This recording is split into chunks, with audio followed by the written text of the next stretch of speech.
So, hello everyone. I hope all of you are doing well. Today we are here with a current affairs session, that is current affair of October month.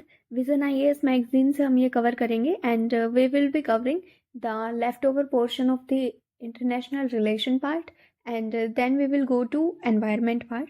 तो इतना हम cover करने की कोशिश करेंगे. So let's start with the very first news, that is about BRICS. तो अभी जो ब्रिक्स जो है हमारा, ये हमारा बेसिकली इसमें कौन कौन सी कंट्रीज हैं. Oh shit.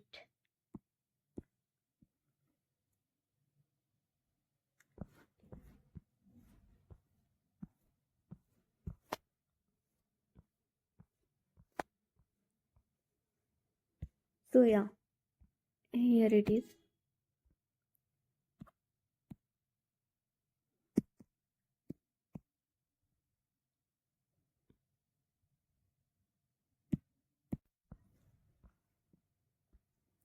तो सबसे पहले जो हमारे लिए प्री के लिए इम्पोर्टेंट हो जाता है इसकी मेंबरशिप देखना. नाम से ही पता लग रहा है. एक हमारा हो जाएगा ब्राज़ील, यहाँ पर दे भी रखा है. ब्राज़ील है, देन रशिया है, देन इंडिया है, देन चाइना है, और एक ऐसे हो जाता है हमारा साउथ अफ्रीका. और अभी इसी में 5 नए मेंबर ऐड हुए हैं. तो that we need to know है कि जो ब्रिक्स प्लस है उसमें कौन से 5 न्यू मेंबर्स हैं. These are Egypt, Ethiopia, Iran, Saudi Arabia and UAE. तो आप ऐसे समझ सकते हो, जो ये हमारा रेड सी वाला रीजन होगा, इसमें जो कंट्रीज हैं ये हमारी फॉर्म करती हैं ब्रिक्स +5 को. इसके अलावा जो 3 पिलर्स हैं जहां पर हमें कोऑपरेशन देखने को मिलता है, तो पॉलिटिकल रिलेशंस में हमें कोऑपरेशन देखने को मिलता है, इकोनॉमी में कोऑपरेशन देखने को मिलता है, cultural people to people ties है. फॉर एग्जाम्पल चाइना और इंडिया कनेक्ट करते हैं बुद्धिज्म से. इसके अलावा इकोनॉमिक की अगर बात करते हैं हम, तो चाइना और इंडिया का अच्छा खासा ट्रेड देखने को मिलता है, जहाँ पे इंडिया डेफिसिट में रहता है हमेशा, मोस्ट ऑफ द टाइम. इसके अलावा रशिया से हमारे डिफेंस इंपोर्ट्स होते हैं बहुत सारे. तो इस तरीके से आप समझ सकते हो. अभी जो है रिसेंट में कजान डेक्लेरेशन अडोप्ट किया गया है ब्रिक्स समिट में, तो ये आप याद रखोगे. इसके अलावा जो ब्रिक्स है वो 45% ऑफ वर्ल्ड पॉपुलेशन को रिप्रेजेंट करता है, 37.3% ऑफ वर्ल्ड जीडीपी को रिप्रेजेंट करता है. तो जब हम बात करते हैं कि ब्रिक्स की इम्पोर्टेंस क्या है, तो वहाँ पर हम इसे मेंशन कर सकते हैं. इसके अलावा रीजंस की अगर बात करें कोलैबोरेशन के, कि ब्रिक्स मेंबर कंट्रीज हैं वो कोलैब क्यों करती हैं, तो एरिया और पॉपुलेशन वाइज ये जो कंट्रीज हैं इनके चैलेंजेस सेम हैं. इसके अलावा इकोनॉमिक कोलैबोरेशन हम करना चाहते हैं. एक्चुअली है क्या कि जो ब्रिक्स है उसका बाकी कंट्रीज के साथ जो ट्रेड है वो तो अच्छा खासा है, लेकिन जब हम बात करते हैं इंट्रा ब्रिक्स ट्रेड की, कि अगर हम बात करें कि जो ब्रिक्स कंट्रीज हैं उनके बीच में कितना ट्रेड है, जैसे अगर हम बात करते हैं इंडिया चाइना की या वैसे बाकी कंट्रीज की, तो वो उन बाकी कंट्रीज के कंपैरिजन में बहुत कम है. तो उसे हम बूस्ट करने की बात करते हैं. इसके अलावा explore the markets in their region, वही है कि एक दूसरे की कंट्री में मार्केट एक्सप्लोर करना चाहते हैं. इसके अलावा aim to create alternative global infrastructure, इसके लिए बहुत सारे स्टेप्स भी लिए गए हैं, जैसे कि आप देख सकते हो BRI इनिशिएटिव जो है चाइना का. इसके अलावा जो हमारा नॉर्थ साउथ ट्रांसपोर्ट कॉरिडोर है इंडिया का. तो ऐसे ऐसे बहुत सारे स्टेप्स लिए गए हैं. कमिंग टू जो ब्रिक्स हैं उसके की इनिशिएटिव्स क्या क्या हैं, तो फाइनेंशियल की अगर हम बात करते हैं तो हमारे पास न्यू डेवलपमेंट बैंक है, जिसका हेडक्वार्टर जो है वो शंघाई में है. ब्रिक्स और बहुत सारी डेवलपिंग कंट्रीज ने मिलकर यहाँ पर इसे एस्टेब्लिश किया था. इसके अलावा अगर हम बात करते हैं तो ब्रिक्स का एक क्रॉस बॉर्डर पेमेंट इनिशिएटिव है, जिसे हम ब्रिक्स पे बोलते हैं. इसका बेसिकली काम क्या होगा कि जो भी क्रॉस बॉर्डर पेमेंट्स होंगी, जैसे इंडिया और चाइना के बीच में है, इंडिया और रशिया के बीच में, तो उस पेमेंट का जो प्रोसेस है उसे स्मूथन करने के लिए ये जो इनिशिएटिव है ये लेकर आए हैं. कॉन्टिनेंट रिजर्व अरेंजमेंट है, जहाँ पर जो कंट्रीज हैं वो एक दूसरे को सपोर्ट करती हैं लिक्विडिटी मेंटेन करने के लिए. फॉर एग्जांपल अगर कोई कंट्री है वो अपना BOP balance of payment manage नहीं कर पा रही है, तो उसे शॉर्ट टर्म के लिए जो लोन प्रोवाइड करेगी, लिक्विडिटी देगी, उसके लिए ये जो रिजर्व है ये बनाया गया है. ग्रेन एक्सचेंज है, रशिया का इनिशिएटिव है. बेसिकली इसका काम क्या है कि जो एग्रीकल्चर से रिलेटेड जो ट्रेड है उसे हम कैसे स्मूथन कर सकते हैं, उसे कैसे फेयर बना सकते हैं. क्लियर डिपॉजिटरी है, वही है क्रॉस बॉर्डर पेमेंट सिस्टम से रिलेटेड है ये. इसके अलावा ग्लोबल साउथ के लिए वॉइस का भी काम करता है।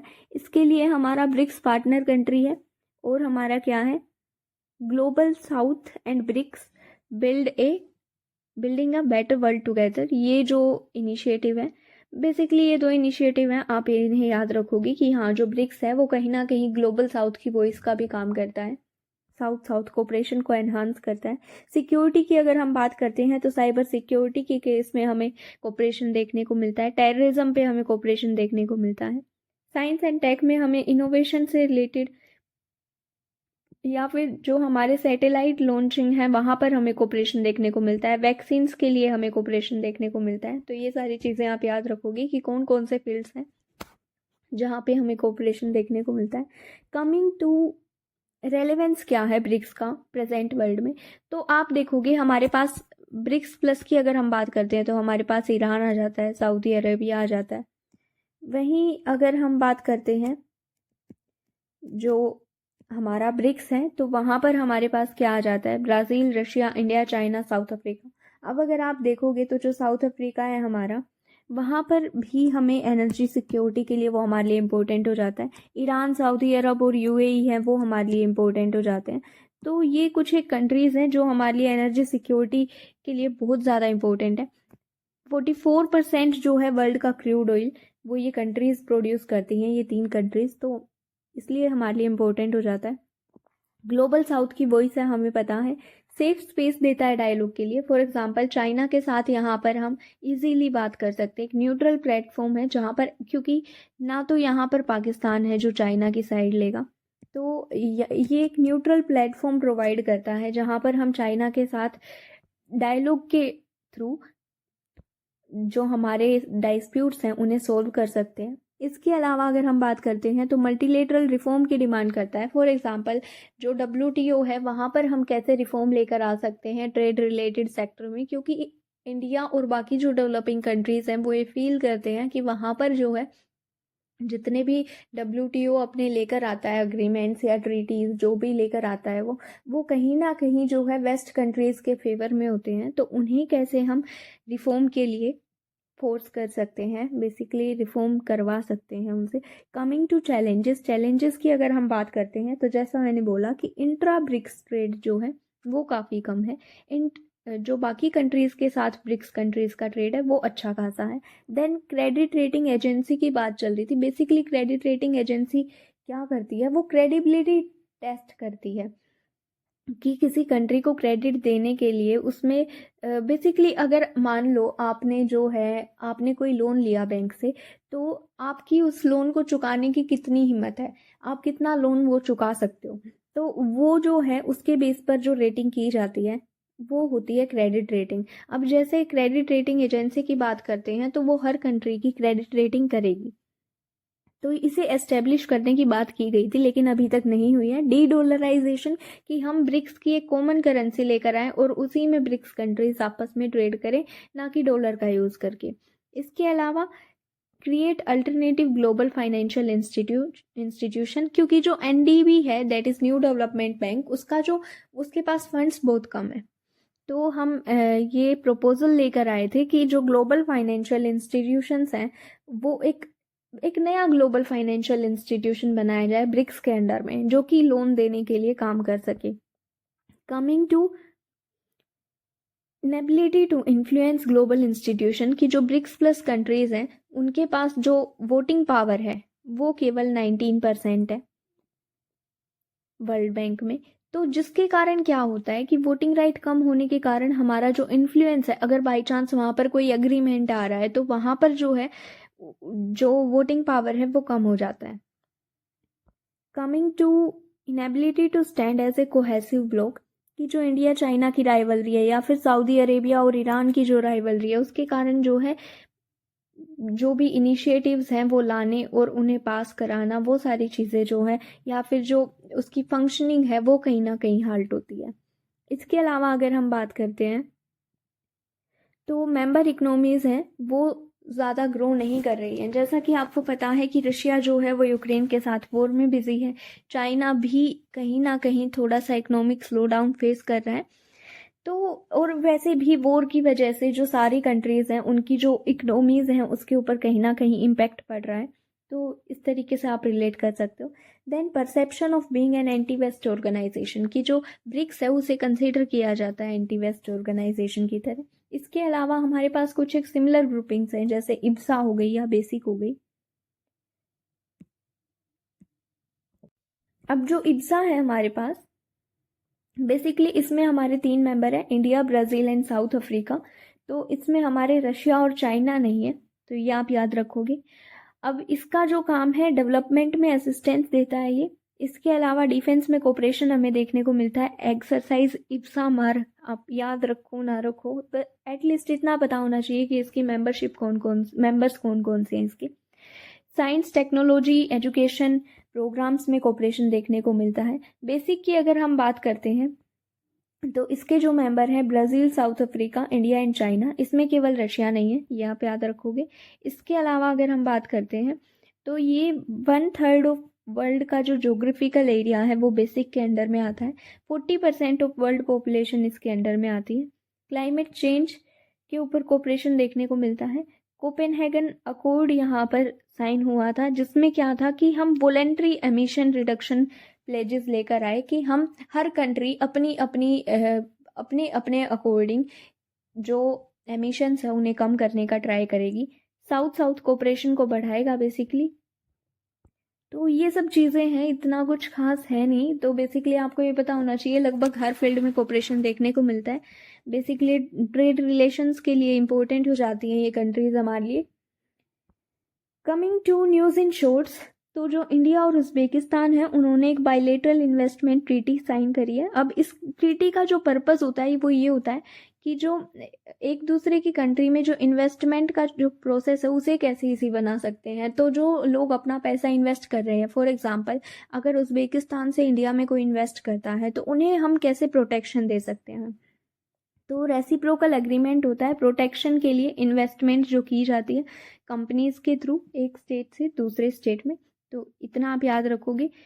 और क्या क्या फीचर्स होते हैं कि नेशनल ट्रीटमेंट दिया जाएगा कि जब भी कोई इन्वेस्टर है जब वो अपना जो भी है पैसा इन्वेस्ट करता है या फिर अपना जब पैसा इन्वेस्ट करता है इंडिया में तो उसे जो है उसे वैसे ही ट्रीट किया जाएगा जैसे हमारे जो डोमेस्टिक इन्वेस्टर्स हैं उन्हें ट्रीट किया जाता है। इसके अलावा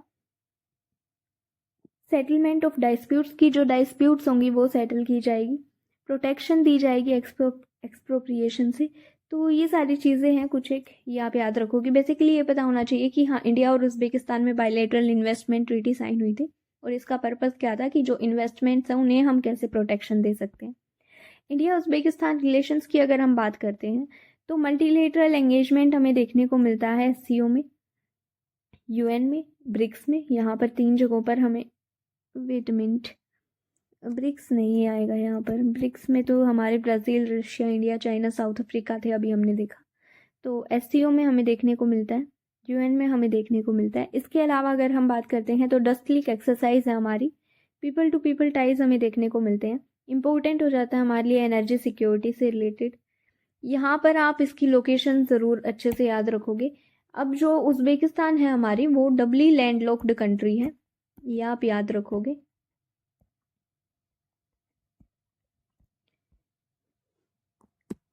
इधर हमारा आ जाता है तजाकिस्तान, देन अफगानिस्तान। बीच में आप उज़्बेकिस्तान को लेकर चलो और फिर इसके अराउंड याद करो। इधर Tajikistan, then Turkmenistan, then Kyrgyzstan and then Kazakhstan. तो इस तरीके से आप याद करोगे। इधर हमारा कैस्पियन सी लगता है और इधर नीचे हमारा आ जाता है अरेबियन सी। इतना आपको पता होना चाहिए। Coming to next one, that is India UAE bilateral investment treaty. Same purpose इसका होगा, बस ये UAE के साथ है। UAE हमारे लिए क्यों इम्पोर्टेंट हो जाता है? बेसिकली जो UAE है वो हमारा 7th लार्जेस्ट FDI का सोर्स है। इंडिया में 7th लार्जेस्ट जो इन्वेस्टमेंट आता है वो कहाँ से आता है? वो आता है हमारा UAE से। फर्स्ट अगर हम बात करते हैं सबसे ज़्यादा जो FDI आता है वो सिंगापुर से आता है, ये आप याद रखोगे। बेसिकली ऐसे ही रिवाइज करना होता है। फॉर एग्जांपल हम सिंगापुर पहले पढ़ चुके हैं तो उसे यहाँ पे रिवाइज करते चलेंगे। इसके अलावा अगर हम बात करते हैं तो UAE जो है वो 3rd लार्जेस्ट ट्रेडिंग पार्टनर है इंडिया का। इसके अलावा डेजर्ट साइक्लोन हमारी जो एक्सरसाइज है वो हमें देखने को मिलती है यूएई के साथ। एनर्जी सिक्योरिटी से रिलेटेड जो भी है यूएई के साथ, इसलिए हमारे लिए थोड़ा इम्पोर्टेंट हो जाता है। ब्रिक्स प्लस का भी ये हमारा मेंबर था, ये भी आप याद रखोगे। तो जो भी पीछे हम पढ़ेंगे उसे साथ साथ आगे रिवाइज करते चलो कि कैसे हम इंटरलिंक करते चल सकते हैं। Coming to committee of 10 that is C10 group.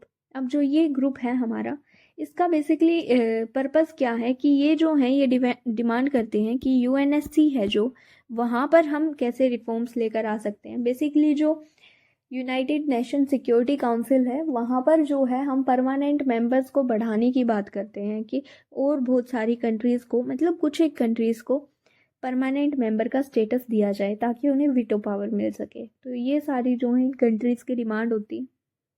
Members क्योंकि बहुत ज़्यादा हैं, आप ऐसे याद रखोगे, देखो इधर अल्जीरिया, बोट्सवाना, कैमरून, इजिप्ट, ये सारी जो कंट्रीज़ हैं ये सारी हमारी अफ्रीकन कॉन्टिनेंट की हैं। तो आप ऐसे याद रखोगे कि अफ्रीका की कुछ कंट्रीज़ हैं और देन हमारे पास central bank of West African States है, कुछ एक सेंट्रल बैंक है। तो इस तरीके से आप याद रखोगे। इसके अलावा L69 जो ग्रुप है यहाँ पर इंडिया भी मेंबर है इसका, और इसमें जो कंट्रीज आती हैं वो Africa, Latin America, Caribbean, Pacific island और एशिया से आती हैं। वेट मिनट, यहाँ पर नहीं आएगा, इसमें अफ्रीकन कंट्रीज हैं C10 ग्रुप में। तो ऐसे आप याद रखोगे। Coming to UK hands sovereignty of Chagos island to Mauritius. तो अभी हुआ क्या है कि जो यूके ने जो इनका चाकोस आइलैंड थे उनका जो आप कह सकते हो उन्हें सौंप दिया है मॉरिशस को।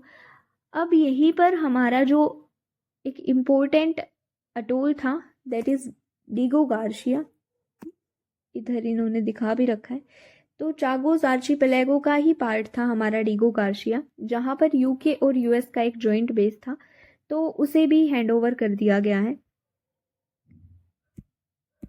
ओके सॉरी, तो हुआ क्या है कि जो चागोस आर्चिपेलागो है उसे हैंड ओवर किया गया है मॉरिशस को, लेकिन जो डिगो गार्शिया था वहाँ पर जो यूके यूएस का एक जॉइंट बेस था। अब बेसिकली ये जो बेस है इसका सिग्निफिकेंस क्या था कि हमने यहाँ पे पहले कवर किया था कि जो हमारा दैट इज़ मलेशिया और जो हमारा सिंगापुर था उनके बीच में हमारा पड़ रहा था मलक्का स्ट्रेट।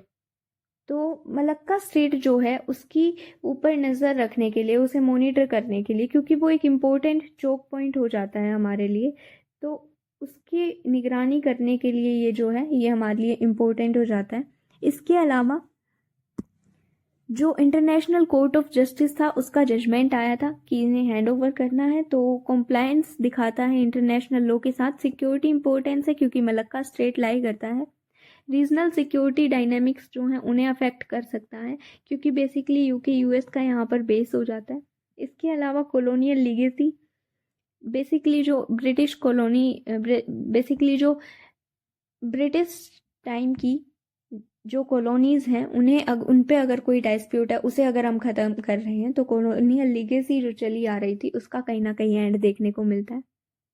तो बेसिकली ये सारी चीज़ें इंपॉर्टेंट यही है यहाँ पर कि जो चागोस आर्चिपेलागो है उन्हें हैंड ओवर कर दिया गया है। डिगो गार्शिया हमारा चागोस आइलैंड आर्चिपेलागो का पार्ट है जहाँ पर यूएस और यूके का जॉइंट बेस है, जो बेसिकली मलेशिया और सिंगापुर के बीच में जो हमारी स्ट्रेट मलक्का स्ट्रेट पड़ती है उसकी प्रोटेक्शन के लिए इम्पोर्टेंट हो जाता है, उसकी निगरानी के लिए, उसे मॉनिटर करने के लिए इम्पोर्टेंट हो जाता है। एनाकोंडा स्ट्रेटेजी हम ऑलरेडी लास्ट लेक्चर में डिस्कस कर चुके थे कि बेसिकली जब हम मिलिट्री स्ट्रेटेजी है ये, जहाँ पर हम क्या यूज़ करते हैं, हमारी इकोनॉमिक पावर और मिलिट्री पावर का यूज़ करते हैं किसी भी कॉन्फेडरेसी को सफोकेट करने के लिए, कि किसी भी कोई भी जो कॉन्फेडरेसी है उसे इतना फोर्स कर दो अपनी मिलिट्री और इकोनॉमिक पावर यूज़ करके कि वो खुद ब खुद सरेंडर कर दे, कि जैसे चाइना ताइवान के लिए करता है। फॉर एग्जांपल चाइना क्या लेकर आता है, BRI लेकर आता है ताकि अपना जो इंफ्रास्ट्रक्चर है उसे एक्सपेंड कर सके, या फिर डेट ट्रैप पॉलिसी जो चलाता है कि डेप्ट में फंसाने की कोशिश करता है। तो ये सारी जो भी है टेक्निक्स चाइना यूज़ करता है, इसे हम बोलते हैं एनाकोंडा स्ट्रेटेजी। इसमें बहुत सारी चीज़ें मिक्स होती हैं कि मिलिट्री पावर मिक्स होगी, साइकोलॉजिकल टैक्टिक्स मिक्स होती हैं, साइबर वॉरफेयर यूज़ होते हैं। बेसिकली आप देख रहे हो कि यहाँ पर हमें कहीं ना कहीं हमने काइनेटिक वॉरफेयर की बात की थी जहाँ पर हम मिलिट्री का यूज़ करते हैं, देन नॉन काइनेटिक की बात की थी, तो यहाँ पर दोनों का मिक्स हमें देखने को मिलता है। फिलाडेल्फी कॉरिडोर हम अपने डेली लेक्चर्स में काफ़ी कवर कर चुके हैं। तो बेसिकली ये जो बॉर्डर है आप याद रखोगे बस इतना ही कि इजिप्ट और गाज़ा स्ट्रिप के बीच में जो हमारा बॉर्डर आता है वो आता है हमारा फिलाडेल्फी कॉरिडोर। तो इसराइल इसके ऊपर कंट्रोल रखना चाहता है क्योंकि बॉर्डर है इजिप्ट और गाज़ा स्ट्रिप के बीच में, तो ये आप याद रखोगे। अब ये वाला जो पूरा ही पोर्शन है एक्चुअली इसराइल वाला, ये हमारे लिए इम्पोर्टेंट हो जाता है। इधर आप देख सकते हो ये हमारा हो जाता है वेस्ट बैंक, यहीं पर हमारा ये पूरा इसराइल हो जाता है हमारा। तो ये पूरा मैप हमारे लिए इम्पोर्टेंट है, डिटेल में हम ऑलरेडी कवर कर चुके हैं, आगे आएगा दोबारा कवर हो जाएगा। Let's leave it here. Coming to our environment portion.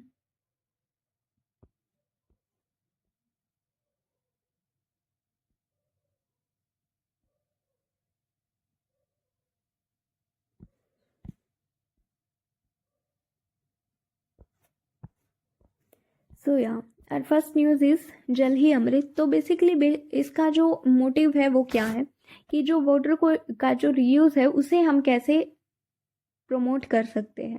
तो बेसिकली ये स्टेट को इंसेंटिव्स देगा सीवेज ट्रीटमेंट प्लांट एस्टेब्लिश करने के लिए, ताकि जो वाटर है उसे रीयूज़ करा जा सके, रिसाइकल करा जा सके, high quality treated water produce किया जाए। इसके अलावा उसे हम रीयूज़ कर सके कंस्ट्रक्शन में, इंडस्ट्री में, इरिगेशन में। बेसिकली आप ये समझ सकते हो कि वाटर के रीयूज़ से संबंधित है ये। और Amrut 2.0 that is Atal Mission for Rejuvenation and Urban Transformation का जो सेकंड वर्जन है उसके अंडर में ये लॉन्च किया गया है। इसके अलावा क्लीन वाटर क्रेडिट्स की यहाँ पर बात की गई है। जैसे हमारे कार्बन क्रेडिट्स होते हैं, फॉर एग्जांपल अगर दो कंपनीज़ हैं हमारे पास, एक ए कंपनी है एक बी कंपनी है। अब ये वाली जो कंपनी है इसे मान लिया 8% रिडक्शन करना था, लेकिन इसने 10% कर दिया, तो इसके पास 2% ज़्यादा हो गया, तो इसके पास आ जाएंगे कार्बन क्रेडिट्स और ये इन्हें सेल कर सकती है इस कंपनी को जिसने केवल कितने अचीव किए थे 6%। तो इसका भी पूरा हो गया टारगेट, इसका भी पूरा हो गया। तो ऐसे ही वोटर के केस में हम यूज़ कर सकते हैं। तो वोटर के लिए क्रेडिट लाने का सिस्टम है। स्टार रेटिंग सिस्टम की हम बात करते हैं कि ताकि जो अलग अलग जो हमारे लोकल बॉडीज़ हैं उनकी हम रेटिंग करें on the basis of reuse of water, तो वो एक इंसेंटिव का काम करेगा। अमृत 1.0 और 2.0 में डिफरेंस क्या है? बेसिकली दोनों 5-5 साल के लिए लाए गए थे। एक्सटेंडेड वर्जन है अमृत 1.0 का। पहले इसे केवल 500 सिटीज़ के लिए लाया गया था, लेकिन अभी सभी टाउन्स के लिए इसे लाया गया है। इसका जो स्कोप है उसे एक्सपेंड कर दिया गया है, तो अब यूनिवर्सल कवरेज होगा वाटर सप्लाई का। सो या दिस इज़ इट। डेफिनेशन की अगर हम बात करते हैं कि वाटर रीयूज़ का मतलब क्या है, तो अलग अलग सोर्सेज से हम वाटर को लेकर आएँ और उसे ट्रीट करें और उसे रीयूज़ करें।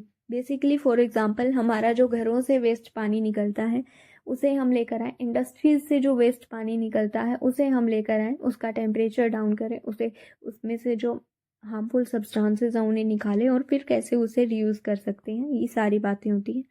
बेनिफिट्स की अगर हम बात करें तो एनवायरनमेंट बेनिफिट्स हो सकते हैं कि जो नया पानी है, फॉर एग्जांपल अगर हम ग्राउंड वाटर निकालते हैं तो वहाँ पर हमारी एनर्जी भी लगती है, तो वो एनर्जी हम सेव कर सकते हैं। इसके अलावा जो वाटर की जो क्वालिटी है, क्योंकि हमारे पास ऑलरेडी वाटर कम है, तो वाटर की जो क्वालिटी है उसका वाटर उसे डिटोरियरेट होने से बचा सकते हैं। फॉर एग्जांपल क्या क्या होगा कि इंडस्ट्रीज़ ने वेस्ट वाटर रिलीज़ किया, उसे डायरेक्ट जो है वहाँ पर छोड़ दिया किसी भी रिवर में, तो वो बाकी पानी को भी ख़राब कर रहा है, तो वो सारी चीज़ें हम बचा सकते हैं। ग्राउंड वाटर को रिचार्ज कर सकते हैं कि अगर हम वाटर को ट्रीट करके और वापस जो है ग्राउंड में छोड़ दें तो वो ग्राउंड वाटर लेवल को इम्प्रूव करने में हेल्प करेगा। वेटलैंड्स एनहांस कर सकते हैं, उनका नंबर बढ़ा सकते हैं। सोशियो इकोनॉमिक बेनिफिट्स की अगर हम बात करते हैं तो जहाँ पर वाटर की कमी है, फॉर एग्जांपल राजस्थान के कुछ एरियाज़ अभी भी ऐसे हैं जहाँ पर पानी की कमी देखने को मिलती है, तो वहाँ पर हम वाटर की सप्लाई इंक्रीज़ कर सकते हैं। हरियाणा, पंजाब जहाँ पर एग्रीकल्चर के लिए बहुत ज़्यादा डिमांड होती है, वहाँ पर हम पहुँचा सकते हैं। तो ये सारी चीज़ें हैं। वाटर रीयूज़ करने के लिए क्या क्या टेक्नोलॉजी यूज़ करते हैं? मेम्ब्रेन बायोरिएक्टर, नाम से पता लग रहा है मेम्ब्रेन का यूज़ करेंगे ताकि जो हार्मफुल सब्सटेंसेस हैं उन्हें रोक सकें। अल्ट्रा फिल्ट्रेशन अगेन मेम्ब्रेन का यूज़ करता है। देन रिवर्स ऑस्मोसिस की अगर हम बात करें तो सेमी परमिएबल मेम्ब्रेन का यूज़ करते हैं जो केवल वाटर का जो पासेज है उसे अलाउ करेगा। डिसइंफेक्शन टेक्नोलॉजीज जहाँ पर हम यूवी रेज या फिर ओजोन का यूज़ करते हैं ताकि जो हार्मफुल सब्सटेंसेस हैं उन्हें न्यूट्रलाइज किया जा सके, उन्हें डिस्ट्रॉय किया जा सके। इलेक्ट्रोडायलिसिस, बेसिकली जब हम इलेक्ट्रिक करंट को पास करके उसमें वाटर में जो हमारे जो भी चार्ज पार्टिकल्स हैं उन्हें अलग करने की कोशिश करते हैं। फॉर एग्जांपल क्या होगा कि जब हमने करंट पास किया तो जो भी आयंस हैं वो कहीं ना कहीं सेपरेट हो जाएंगे, तो उसकी हेल्प से जब हम वाटर को रीयूज़ या फिर रिसाइकल करने की बात करते हैं तो वो इसमें आ जाता है। इवेपोराइजेशन, क्रिस्टलाइजेशन की जो भी हार्मफुल सब्सटेंसेस हैं उसके क्रिस्टल्स बना दो या फिर जो भी हमारा जो वाटर है उसे इवेपोरेशन की हेल्प से अगर हम साफ करने की कोशिश करते हैं तो वो इसमें आ जाता है। चैलेंजेस की अगर हम बात करें तो कॉस्टली प्रोसेस है, टाइम टेकिंग प्रोसेस है, बहुत सारा टाइम लगेगा। स्टिग्मा अटैच है हमारा, कहीं ना कहीं स्टिग्मा अटैच है कि रीयूज़ कर रहे हैं वाटर को कि हमें यूज़ नहीं करना दोबारा। एब्सेंस ऑफ गाइडलाइंस कि एक्चुअली किस क्वालिटी तक हमें जो है वाटर को रिसाइकल करना है। एनर्जी इंटेंसिव है, इसके अलावा प्लांट जो है उसमें इन्वेस्टमेंट चाहिए, कॉस्टली है। प्रिसाइज स्पेसिफिकेशन तक जो वाटर को ट्रीट करना है वो भी अपने आप में एक टास्क हो जाता है। ये सारे हमारे पास कुछ इंपॉर्टेंट चीज़ें थी। ये डाटा है हमारे पास कि 18% जो है वर्ल्ड का पॉपुलेशन इंडिया में लाई करता है, लेकिन हमारे पास केवल 4% वर्ल्ड के जो हैं वाटर रिसोर्सेज हैं। तो ये दिखाता है कि कितनी ज़्यादा जो स्ट्रगल है वो फेस करनी पड़ सकती है हमें in future time, specially van हमारे पास जैसे इंडिया और पंजाब है, वहाँ पर हमें देखने को मिलता है कि जो राइस का जो कल्टीवेशन है वो बहुत ज़्यादा होता है, जो कि एक वाटर का जो हाई रिक्वायरमेंट जो है वो हमें राइस के लिए चाहिए होता है। तो कुछ एक इनिशिएटिव्स गवर्नमेंट को लेने चाहिए ताकि वो इन सब चीज़ों को कंट्रोल कर सके, ताकि जो ग्राउंड वाटर लेवल है उसे मैनेज किया जा सके।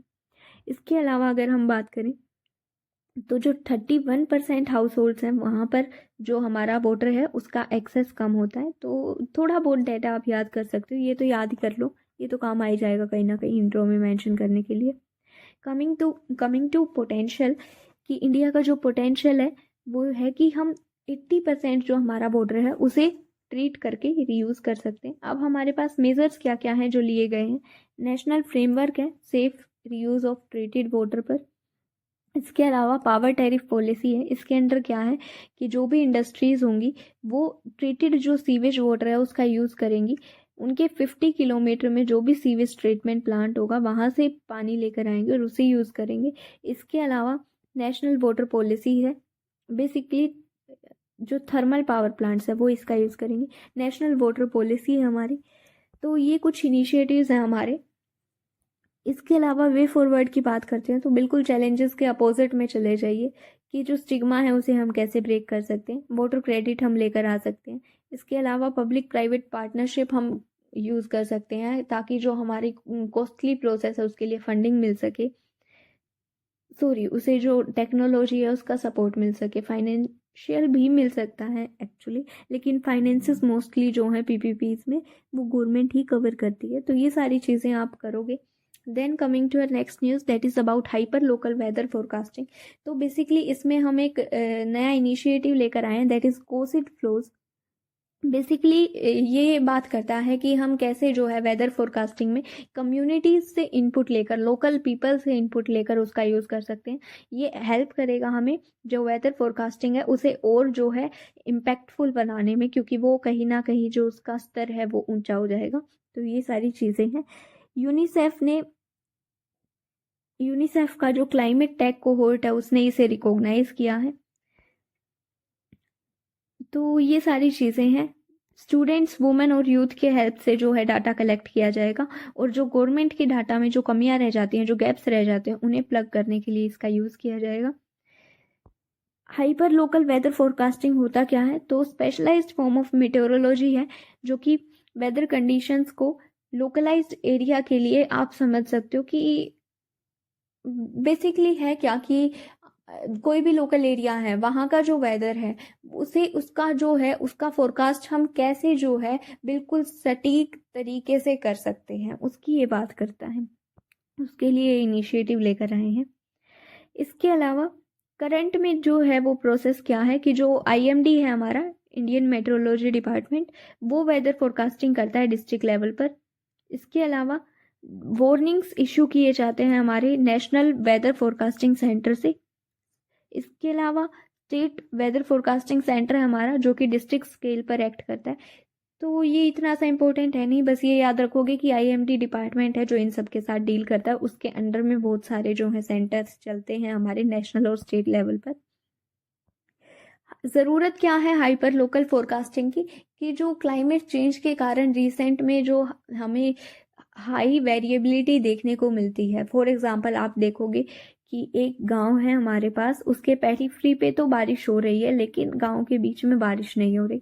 तो ये जो है इतना सारा वेरिएबल्स हमें देखने को मिल रहे हैं क्लाइमेट चेंज के कारण, तो उनसे हम कैसे डील कर सकते हैं। सिग्निफिकेंस की अगर हम बात करें तो फॉर एग्जांपल अगर हमारे पास कोई भी फिशरमैन है, वो फिशिंग कर रहा है, लेकिन उसी टाइम पर अगर हमें देखने को मिलता है कि कोई भी जो है वेदर इवेंट होने वाला है, कोई भी मान लिया फ्लड की सिचुएशन होने वाली है या मतलब जो भी है, तो उसे बचाने के लिए हम कैसे अर्ली वार्निंग सिस्टम का यूज़ कर सकते हैं, तो वहाँ पर ये हमें हेल्प करता है। डिजास्टर प्रिपेयर्डनेस में हमें हेल्प करता है। सेफ गार्ड देता है एग्रीकल्चर, जो हमारी एग्रीकल्चर की क्रॉप्स हैं उन्हें हम कैसे प्रोटेक्ट कर सकते हैं। इसके अलावा इंडिया का जो रोल है ग्लोबल क्लाइमेट रिसिलियंस में, उसे एनहांस करता है, उस वहाँ पर जो इंडिया की इमेज है उसे बूस्ट देता है। इसके अलावा ट्रैफिक मैनेजमेंट में हेल्प करता है। फॉर एग्जांपल एक हमारे पास है मुंबई में मुंबई फ्लड ऐप, तो उसमें क्या है बेसिकली उसका हम यूज़ करते हैं। मुंबई फ्लड ऐप जो है हमारा, वो रियल टाइम डाटा मॉनिटर करता है कि कितनी बारिश हो रही है, कहाँ पे हो रही है और उसका ट्रैफिक पे क्या असर पड़ेगा, तो वो लोगों को बेसिकली गाइड कर देता है पहले। तो ये सारी कुछ इनिशिएटिव्स हैं। चैलेंजेस की अगर हम बात करते हैं तो जो हमारा प्रेडिक्शन मॉडल जो अभी तक हम यूज़ कर रहे थे, जहाँ पर हम ग्लोबल फोरकास्टिंग सिस्टम का यूज़ करते थे, वो पुराना हो चुका है। वेदर मॉनिटरिंग ग्राउंड स्टेशन जो है वो हमारे पास बहुत कम है। इसके अलावा अगर हम बात करें, जो डाटा है हमारे पास वो अंडर यूटिलाइज्ड रह जाता है। क्यों रह जाता है? क्योंकि जो ग्राउंड स्टेशन है और जो हमारा आईएमडी है उसके बीच में जो कनेक्टिविटी है, उसके बीच में जो डाटा एक्सचेंज होता है, वो कहीं ना कहीं अच्छे से नहीं हो पाता है, वो डिफ़िकल्टी फेस करता है। इसके अलावा स्मॉल स्केल इवेंट्स जो हैं, जैसे कि क्लाउड बर्स्ट है स्पेशली, उसे जो है प्रेडिक्ट करना वो बहुत डिफ़िकल्ट हो जाता है हमारे लिए। इसके अलावा अगर हम बात करें तो मिशन मौसम है हमारे पास, जो कि हमारी वेदर फोरकास्टिंग है उसे इम्प्रूव करने के लिए है बाय 2026। इसके अलावा ग्राम पंचायत लेवल वेदर फोरकास्टिंग है, ये भी हमारा उसी को बूस्ट करने के लिए। विंड्स है हमारे पास एक प्रोग्राम। इनफ्लोज मुंबई है, जो कि मुंबई से रिलेटेड फ्लड वार्निंग सिस्टम है। इसके अलावा मुंबई फ्लड ऐप है जो हम ऑलरेडी डिस्कस कर चुके। तो ये कुछ एक इनिशिएटिव्स हैं। Let's send it here only, आगे का फिर कवर करेंगे। तो अभी आपको क्या समझना है कि कुछ एक इनिशिएटिव्स हैं जो कि हमें याद रखने की ज़रूरत है। चैलेंजेस के अपोजिट हमारे वे फॉरवर्ड चले जाते हैं। चैलेंजेस हमें पता होने चाहिए, बेनिफिट्स या सिग्निफिकेंस हमें पता होना चाहिए कि कोई भी सिस्टम है, कोई नया सिस्टम आया तो उसके क्या क्या बेनिफिट्स हो सकते हैं। तो ये सारी चीज़ें आपको पता होनी चाहिए। So let's end it here only. I hope these lectures are helping you guys in some or other manner, and yeah, have a great journey.